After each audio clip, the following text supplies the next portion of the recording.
All right, how are we looking? How are you feeling, guys? We're excited here with our first guest here, Professor David Uranga. Thank you very much. Yeah, we're having a lot of fun. Our producer, Ellis, is great at booking, and she booked a great first guest here. Appreciate that. All right, and we have some questions, but first I want to scold my audience. Should I scold the audience for not enough people ask questions for this amazing guest? We're going to have you on again. It's fine by me. My pleasure. Our producer's pretty good at booking stuff, so I don't think we'll have an issue there. We're finding times and stuff, so that'll be good. But yeah, you guys really, I think they'll see after this interview, they'll see what they're missing out on, a wealth of knowledge to tap into.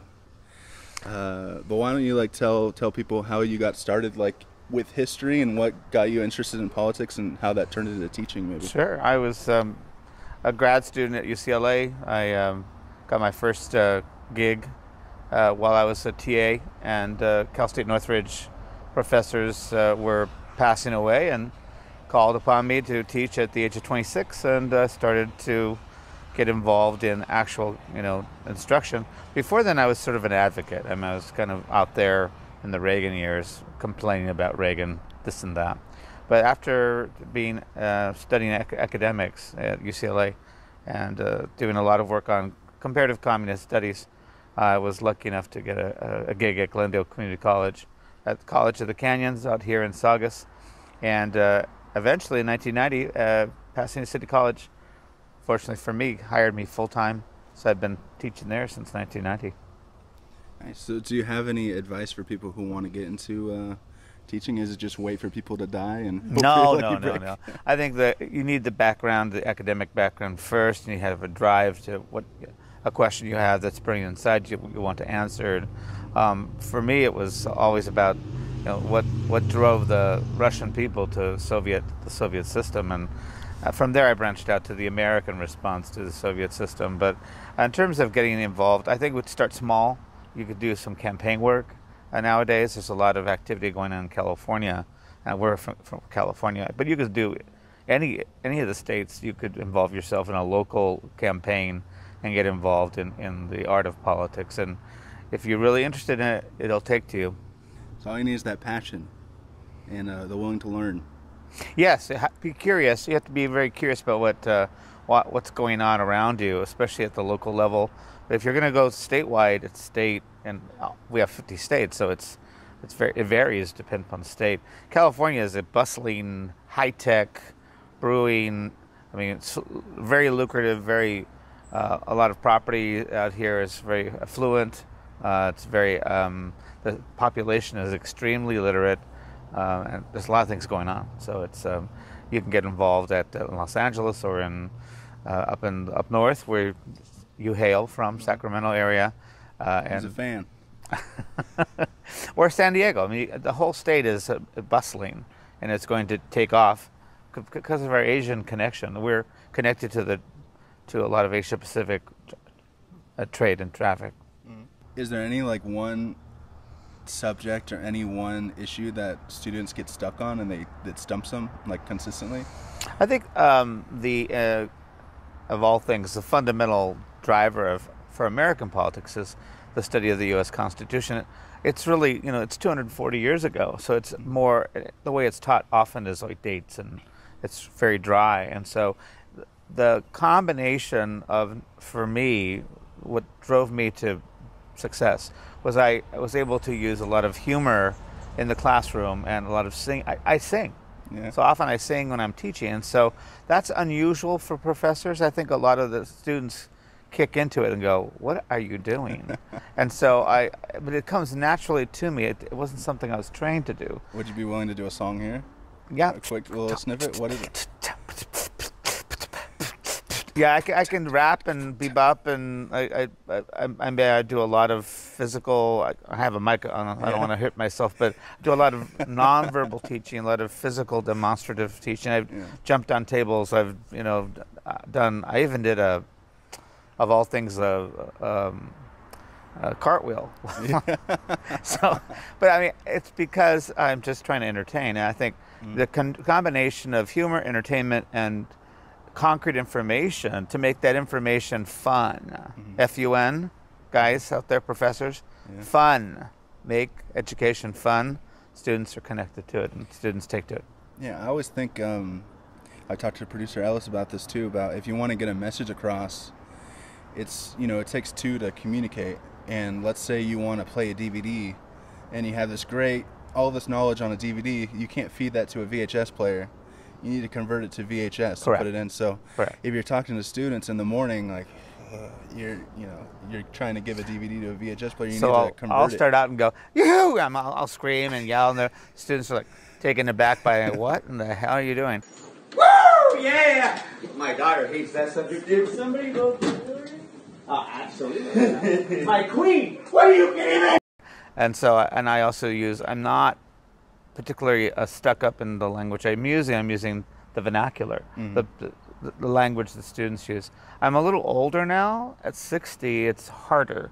But you can, that's why it's really important to keep for professors, even though it sounds silly, to keep pop culture in mind as you deliver the information that is steady. The constant learning about the founding fathers and their relevance even to this day. Mm-hmm.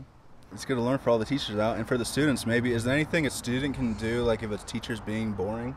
Is there anything they could say to Ask be like... a question. Yeah. Ask a question. There's a lot of pedagogy now, the way of instructing, passing along information, that's group-based. And so that's something that gets a lot of students to groan at you, and they're saying, okay, we're going to form groups. Because students realize that the ones that are actually very good about their study, they're going to do it, perform. Yeah. And they know that there are slackers in the groups that will not do the work, not get it done. That was me. I did that.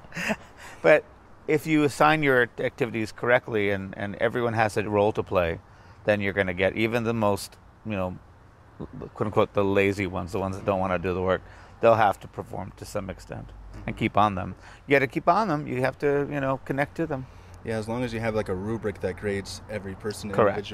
individually, right? So you're not. They have a role to play, and their role must be fulfilled. And if they're delivering PowerPoint presentations or PDF, or like what we're doing, a small little video from their phone, of all things, and they acknowledge and they have a script and they write the script and they honor the script and they follow through with it, and that's graded accordingly. Then that they can get into it. It's their own product. It's not something delivered top down. Yeah. It's bottom up, and I think a lot of us are being encouraged to teach flipping classrooms, so allowing empowerment of students, no matter what the information is.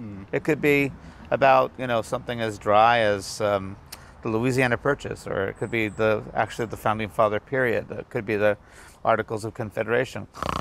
Federalism, some concepts that are like so dry you want to just shoot nails in your eyes. But if you make it fun, the students will come around. I had a college professor in junior college that said, for a final, he just said, prove to me that you understand this concept in any way that you could prove it. You can make a video, you could write a paper, you could do a speech, you could just talk to me and prove to me that, and everyone had questions like, what?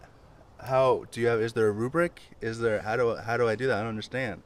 Do you think that that's a place that education is like heading, or do you think we're heading away from that? Yes, absolutely. Application is extremely vital, important in these days, in the classroom these days, especially with respect to either the advent of online instruction or remote instruction. It's really important to have the students be able to take a generic, abstraction and then apply it to principle and social reality.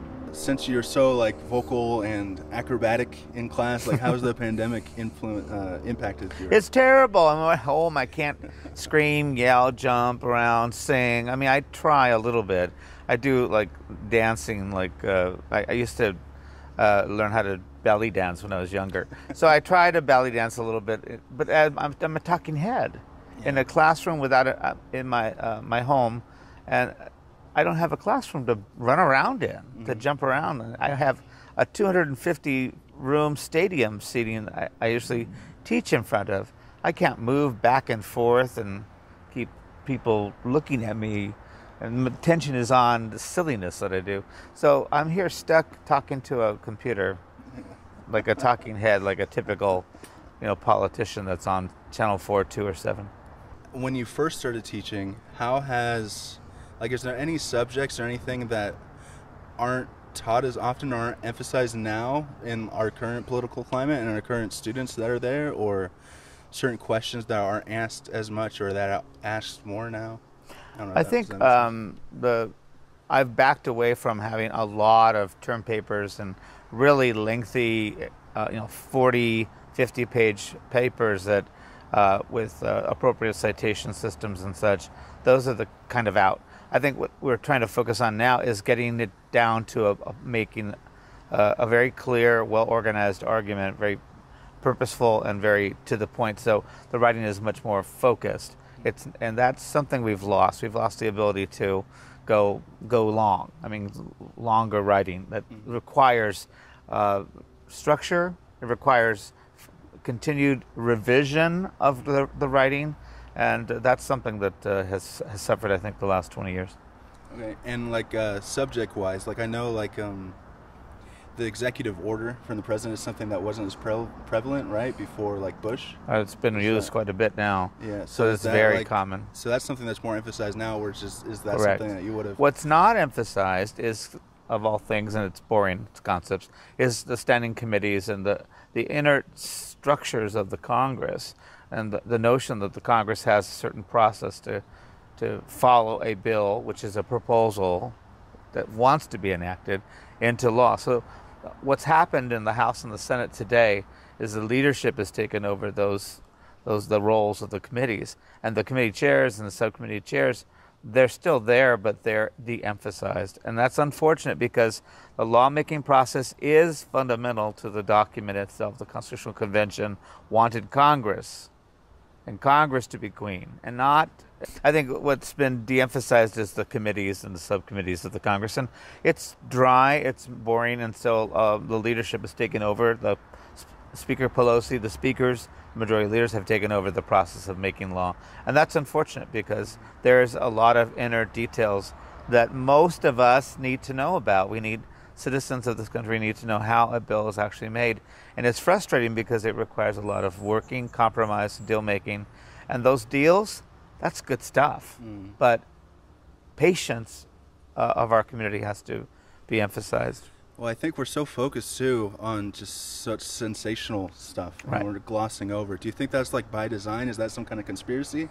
Or is that just like human nature? No, it's human nature. We're so busy. It's not by the conspiracy. It's just a matter of attention.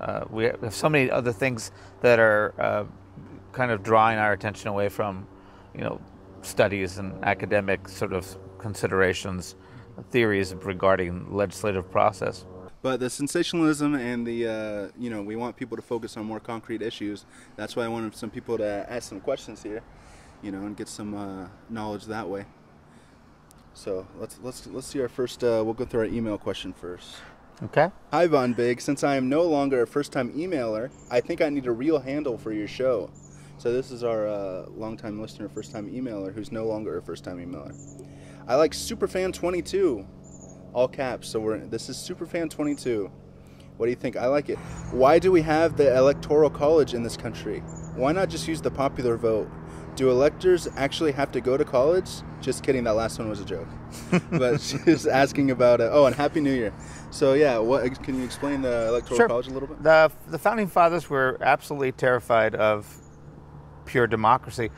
4 months before the convention occurred in January of 1787, during the snow in Massachusetts, farmers picked up pitchforks. They were angry. They were trying to storm Springfield Artillery in western counties of Massachusetts. It's called the Shays' Rebellion, and it scared the hell out of Washington and his team. Now, Washington was retired. He was out of politics.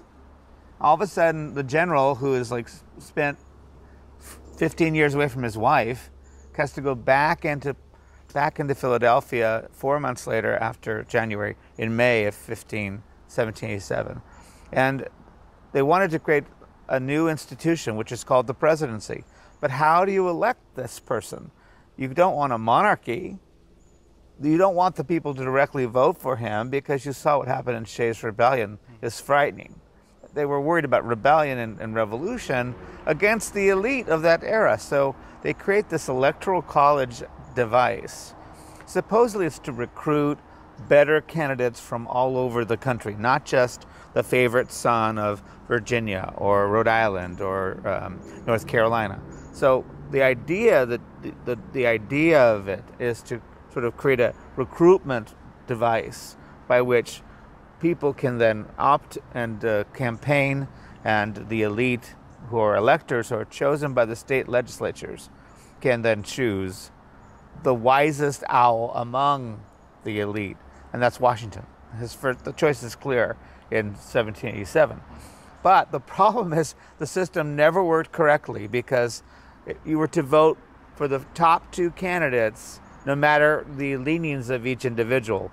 And it happened so that Washington received the Electoral College, all of the electors, 69, and Adams received like 30 less.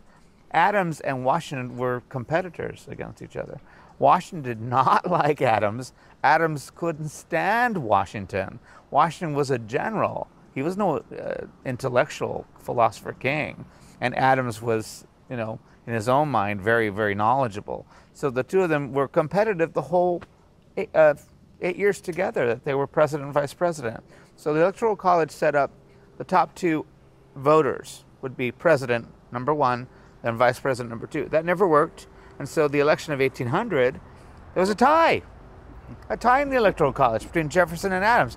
That had to be broken, and it was broken by Hamilton, who then helped Adams get the presidency. But then, because of the politics of the Adams administration, Hamilton and Adams fell out of favor with each other, and Adams was defeated by Thomas Jefferson in 1800.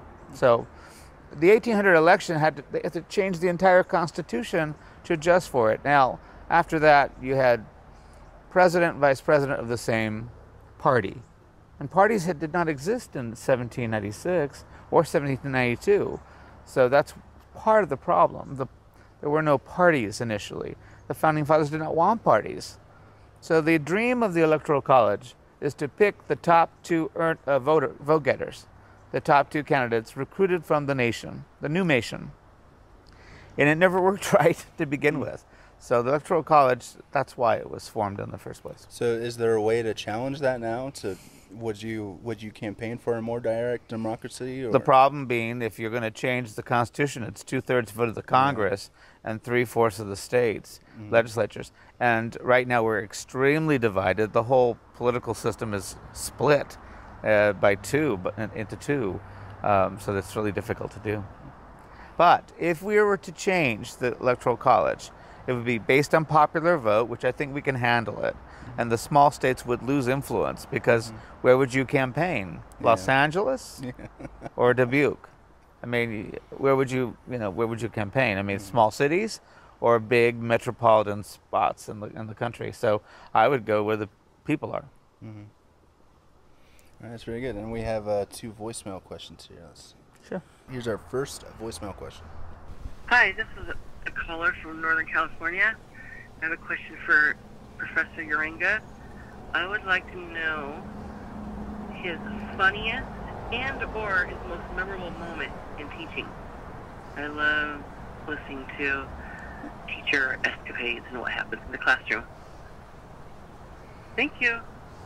Is there anything that just springs to mind? Yes. When you hear that? In the 1992 campaign election, Bill Clinton was running for office, and I was teaching about Bill Clinton's power. And one of the students during Halloween sequence came in dressed as Monica Lewinsky. Full bosom, full hairdo, full dress. And she was a friend of mine, so she was like acting out Monica Lewinsky in class. And I was like, Monica! And I was, of course, I had my Clinton mask on. I'm like, I feel you, I feel Monica and Paul. And so I acted out the part, and she acted it too, which is hysterical. So students were laughing. It was a lot of fun to pick on the former president. That's good. And Monica. That's a good one. And did you you already had a Bill Clinton mask ready? I did. It was Halloween, so I went and purchased a Bill Clinton mask. Nice. Yeah, it was great. That's a good one. Thank you, caller from Northern California. She's called in multiple times. She hasn't left a username other than that, but that's fine. Yeah, here's our final voicemail question. Hey, how's it going, Fireside Chat? I have a question for the professor. I kind of want to know what he thinks about corporate lobbying and if there should be more restrictions on how that's processed and what's allowed. I know lobbying can be a good or a bad thing, but at least in my opinion, I feel like it's kind of becoming more of a problem than a good resource. So yeah, I'm interested to see what he has to think. So, all right, you guys, have fun. Bye. I had a question about corporate lobbying, how that's... You know, it's unfortunate. There were the McCain-Feingold legislation of the past was outlawed, unfortunately, let go, and it's important to restrict the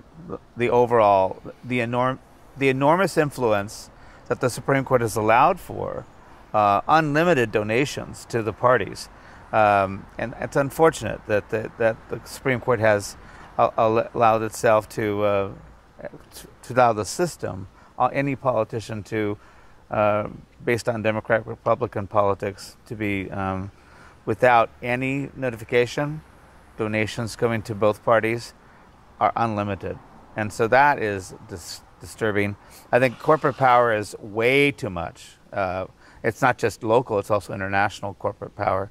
And now you've got think tanks and other activities that are going on outside the normal game that are the influencers are trying to control, and ordinary people don't have that kind of power, because how much money do most people donate to the entire electoral campaigning system? Very, very little. So even the small donors there's no way you can compete with that when you're handing out enormous amounts of donations to the various parties. And it's through the parties that you're getting around the system, where right now it's like $2,700 for each candidate you can donate. You can donate like $5,000-$6,000 to the national parties. The old hard money way.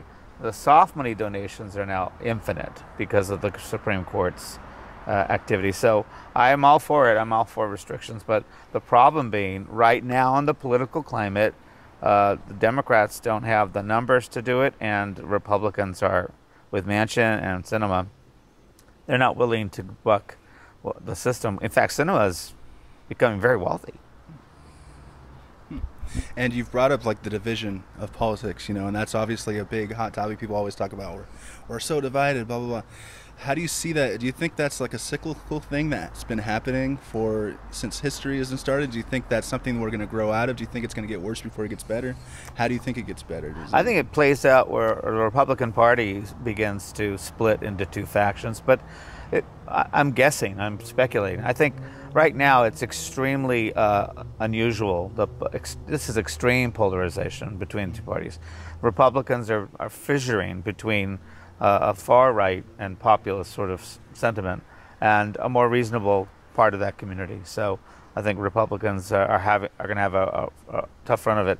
The same could be said for Democrats. I think ultra-liberal factions are smaller. They're very articulate, and it's going to be a problem for them too, because the more establishment types are old, and they're going to die. They're going to die off. Mm-hmm. I mean, Biden is what, 79? Your president is 79 now. Yeah. Pelosi's 81. I mean, they're all up there in their 80s now. The whole team right now in the House is in their 80s, and that there has to be a change. Democrats have to shift, and they're moving a little bit more left now. Establishment types are still going to be fairly representing moderate swing districts, but Democrats are going to move more to the left. We're being pulled apart both parties have their own internal fissures. I think Republican Party is being pulled, especially by the Trump experience, to the far right position a little bit more in the immediate. What might happen is Republicans split into two factions. Democrats are not there yet, but Democrats are getting older, the establishment types, and they're a little more pro-corporate, if you will, and the more liberal types are younger. So I think Democrats are going to pass along, and the ones who are representing more moderate districts are always going to be there, but they're not as young as the kids who are running for for public office now, and from very liberal, very deep blue areas of the various states in the Northeast and parts of Oregon and Washington State. All right, awesome. Well, thank you for joining us, Professor Uranga. No problem at all. Sorry about the sun in your face the whole time, but we're both going to have okay. nice tans. Wear my shades next time. All the noise in the background. So I'm sure you guys watching this, if you watched the whole thing and you didn't call in, I'm sure a lot of questions were going through your mind about what you might want to ask. And I'm sure we'd love to have you again if you would be willing to. No problem at all. We'll have our people talk to your people. So if you had any questions that kind of sprung to mind, request in the comments or, voicemail or email in. I'll put the information down below that you want to see Professor Uranga again and ask him a question. I mean, I have a lot of questions that I could think to ask that would be good on here, but, you want to keep the people wanting more, right? So thank you guys to everyone who called in. Thank you very much. Anything you want to say before we sign off? Just make sure that you guys register to vote and participate. We don't want to let go of that now. We had an increase in vote by mail last time. They're trying to restrict that, but I think that those of us who are very adamant about participation, that's the key to a true reflection of the democratic impulse, and that's by casting your ballot. But you need to, we'll need to, those of us who are teaching in this field, we'll need to try to keep you participating. Hopefully we can still keep this going. All right, thank you very much. Have a good week, guys. I'm not sure what we're doing next episode, but there will be a next episode. See you then. Okay. That's good. Perfect. Awesome. Thank you very much. Well, you're welcome.